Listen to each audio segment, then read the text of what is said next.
back to Linguish Tutorials. So we're going to play the divider. First you've got to ask your kids, do you like, and then use the food cards to say if they do like or if they don't like. On one side of the board you're going to write, yes, I do. And on the other side of the board you're going to write, no, I don't. Come on kids, let's play.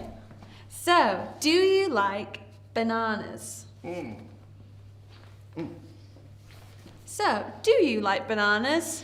No, I don't. No, I don't. Yes, I do. Yes, I do. Very good. Okay, on to the next one.